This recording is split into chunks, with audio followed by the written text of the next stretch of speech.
Hey guys, today I want to share with you a pumpkin apple butter. I love pumpkin and apple butter, so I thought why not combine the two since I still have a ton of apples left over. As a kid, my mom would always have apple butter on hand and I loved it, especially in the wintertime, just putting it on a piece of toast or just having it in the house. It just brings back memories. So I wanted to make some. It's really easy and it just smells so delicious while it's baking up on the stove top. So I want to show you guys what we're going to do today. The first thing I'm going to do is take it's about a medium size. I would say this is actually a small apple. So I'm going to take this apple and I'm going to put it into the Vitamix. I'm just going to cut it in half and I'm going to take off the stem. So I'm just going to remove the stem. I should have done that before I cut it in half, but it's okay.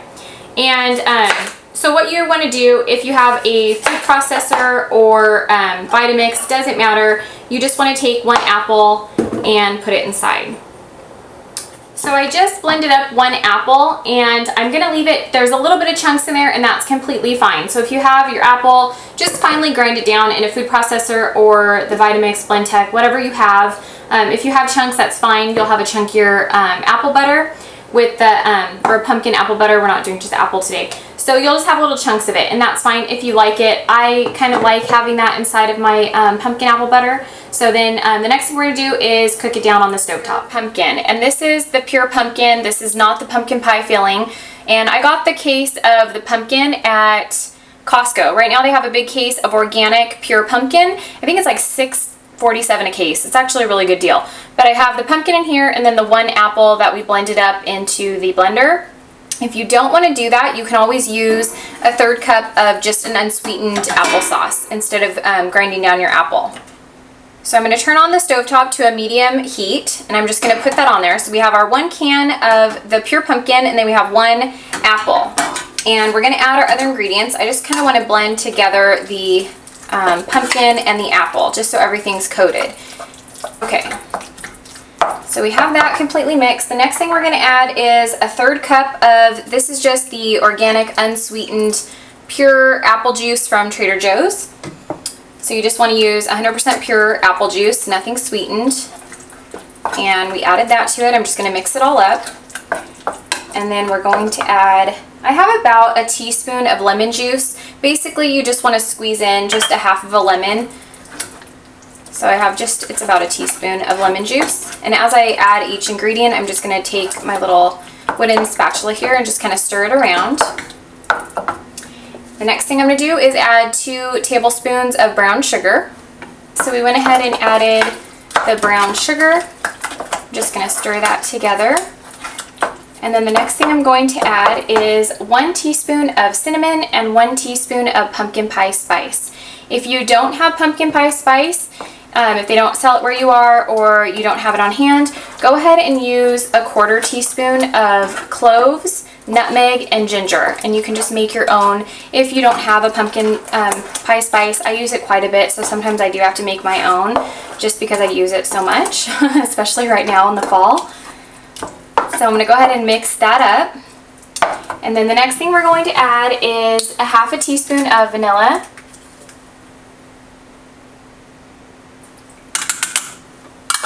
And mine went over a little bit, and that's okay. I love vanilla. I love the smell of vanilla, even when it's like baking up. It smells so delicious. And then we just want to add a pinch of salt. So I'm just going to use a little bit of this sea salt. And that's it. And mix it up.